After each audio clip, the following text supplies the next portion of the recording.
So, welcome to another podcast. Alright, so let's get started. Ano bang handa mo ngayon, Gab? To get things started, ito yung sabi nila nag-change daw ng era natin ngayon. Revolution. Yes. Sabi sa amin sa school, this is the new electricity of the modern era. So what's your take on artificial intelligence in marketing?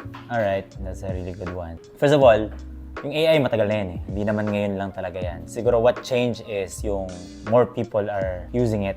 And obviously, maraming bagong technology. We've been seeing this in movies, di ba? Right. And in most cases, like, this is being used by more advanced companies even before this whole ChatGPT revolution. First encounter ko ng actual usage ng AI back in 2017. I was working for Microsoft. Meron na silang sort of AI for like scheduling, not text generation actually. It's more on like logic, like automation of things on productivity, pero not as advanced as what we have now. Someone who's an advocate of technology, then definitely we should use it. Like, we should not be afraid of it. I think that's nakakatawa, di ba? Kasi parang people are like, it will replace our jobs. My message to people who are not yet on the AI bandwagon, please start. At the very least, watch videos, explore it. It's free. Do you think it's helpful for businesses ngayong 2024? No question. This one started November 2022, yung na-release yung ChatGPT, di ba? Like, one of the fastest ever app that reached 1 million users. Ooh. Like, no other apps or even platforms that had that much users in a short period of time. Aside from the hype, of course, it's really how useful it is. Di ba? So, business owners, I wouldn't include students for the meantime, okay? Business owners, marketers like me, creatives, whatever you do online, writers, please explore AI. I can't stress that enough. This podcast isn't about AI alone, but it's a big part of what we do in marketing, diba? In creatives, so, and content creation. So, you know, what I'll add to it is, aside from it automates a lot of things, what still matter is your skill level. That's still how you can get the most out of it. Like for instance, if you are writing something, if you're, let's say, a blogger, not vlogger, B as in B, you can get the most out of AI if you know the principles of how to blog, writing, of SEO, of marketing. So still boils down to equip yourself with the right skills and get assistance from AI. Yun. Yeah, that's my take. How about TikTok and short forms? Kasi recently, ang nauuso talaga ngayon is the short forms, including TikTok. And in marketing, sabi nila, ito daw yung isa sa pinaka-effective na marketing strategies ngayon to use short form videos. What's your take on it? Alright. I'll be one of the first to admit that when TikTok first came in, back in, ano ba, 2014, 2015? Yeah. Basta yun yung time na like, it became mainstream, di ba? I was a bit of a hater. Like, I didn't like it, to be honest. The reason is that I feel like yung YouTube nga is short attention span na yung binibigay sa atin. What more itong a minute video? Really? Up to 30 seconds. But here's the thing, marketers don't decide what's working in the market. It's the market that decides what's working. Yes, TikTok works. We've seen it, like how it blew up. Some of the creators we now know, at least in the Philippines, you can name. I mean, I don't even follow them, but I know they're popular. Like names like si Rosmar. Yeah.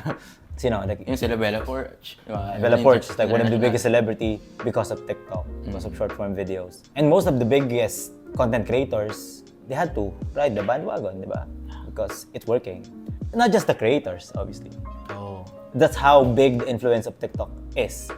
Sumunod na ang Instagram Reels, Facebook Reels, YouTube Shorts, and all the other platforms had to adjust because of what happened to TikTok. So that's how big that is. There's a lot of conspiracies because it's a Chinese product, because it's, you know, it's being used for spying, whatever. My take is it actually works. So I myself isn't a user just yet. I mean, I use it for watching videos, but my main platform, at least for now, is LinkedIn and YouTube and Facebook because I'm on B2B. Pero if you are on B2C, I think it's not optional anymore. You have to use it. Mas naging convenient sa akin to start with Reels. So it's same format, short form videos. But yeah, TikTok works. We know that, and we should take advantage of it. Another follow-up question is a little bit.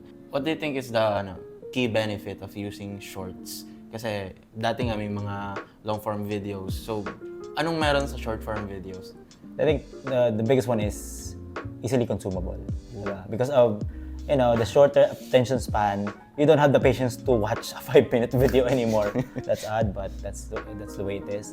The other part is it doesn't require like the production. It doesn't you don't expect the production, proper lights or proper cameras. You don't play TikTok videos on a big gigantic screen, diba? That's for YouTube. That's for Netflix. For TikTok and short forms, you expect to play that on a phone. How quickly contents are being created, I think that's really what it goes both ways. The creators get to create quicker. The consumers, which are the viewers, get to get new contents the way they want to get it in today's world of fast pace and keeps on changing. And I think that caters to that needs. It doesn't mean that there's no more place for. Obviously, YouTube is still one of the biggest channel, diba? So it keeps changing. I'm personally not a fan that the attention spans grow shorter and shorter. I think learning requires time, you can't explain everything in 60 seconds, right?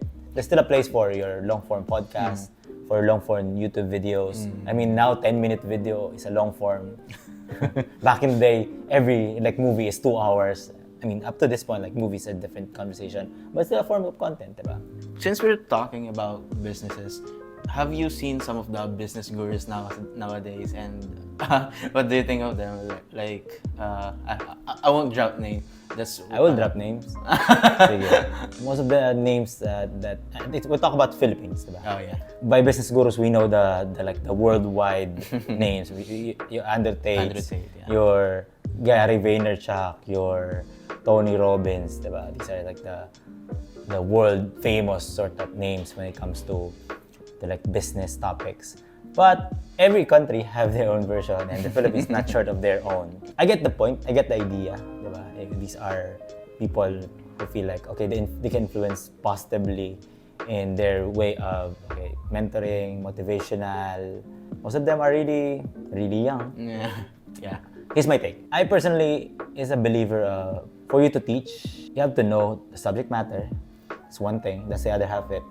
The other half, probably the bigger half, you have to experience it. First-hand experience, yeah. The word expert comes from the word experience.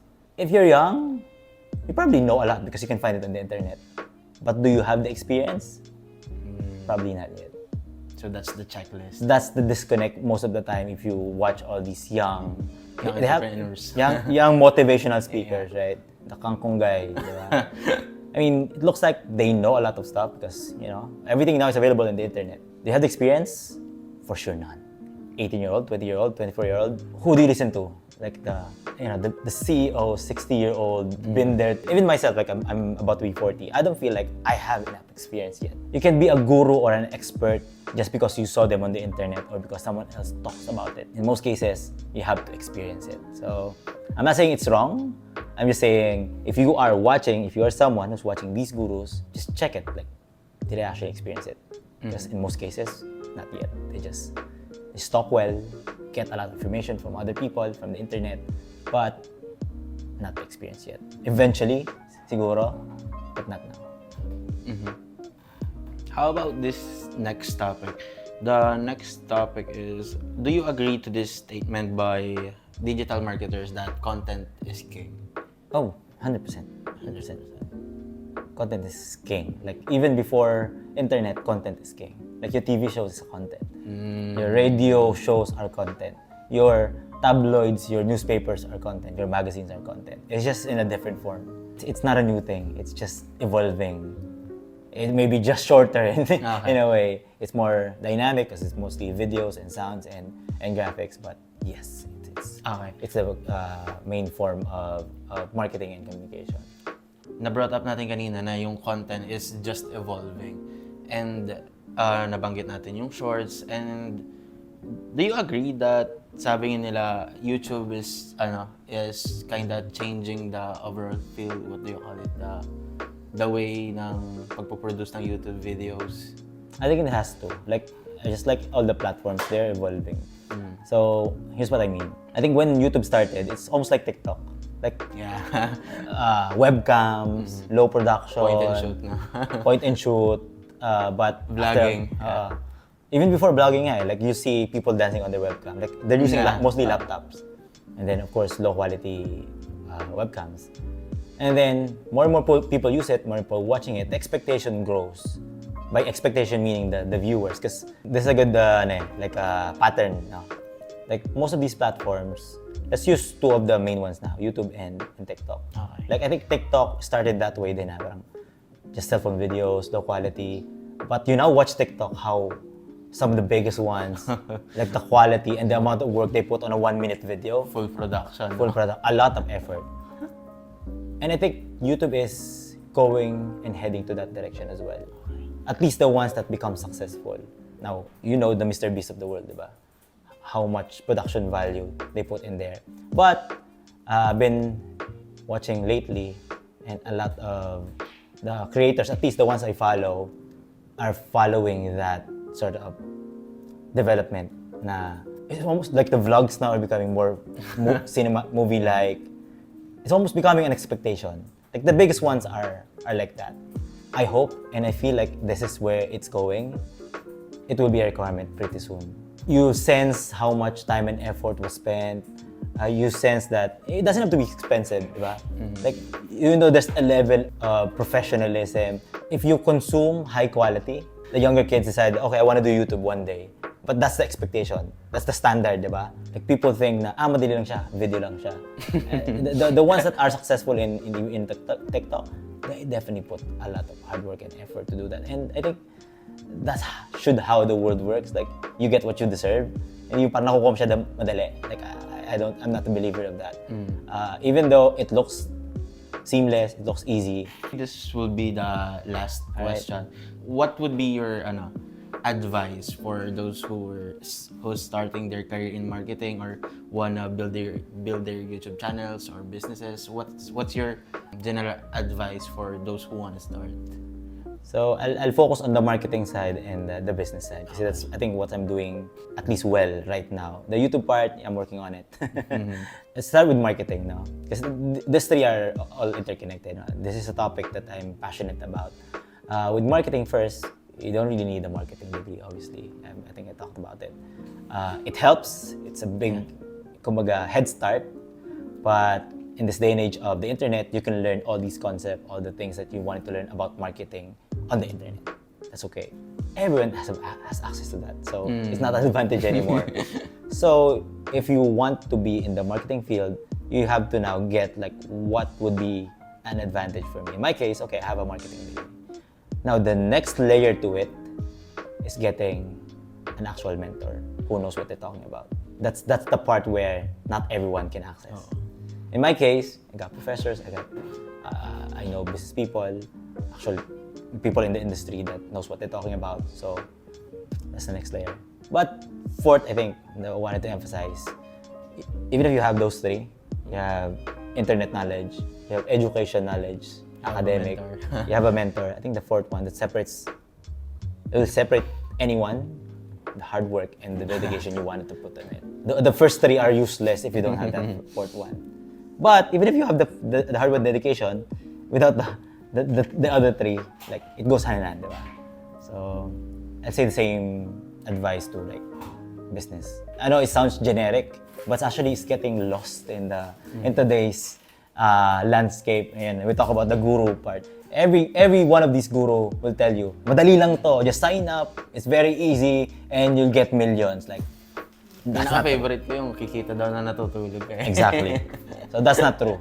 Kahit saan, kahit alin ang gusto mong pasukin, marketing, business, content creation, the first and most important advice I'll give you is that hindi siya nakukuha ng madali. You have to work for it. If someone tells you otherwise, don't listen.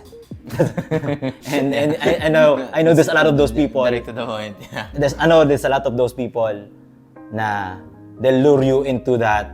They have a different intention. Either they sell you something, a course, Yeah. or it's a MLM, Masterclass yung... masterclass. But yeah, if they're telling you it's easy, there's no easy way to getting this. So, yeah. I think that's it. Okay. So, yun. I hope you enjoy this conversation. I hope you pick up something. Thanks so much for watching and yeah, see you sa aming next podcast. Bye-bye.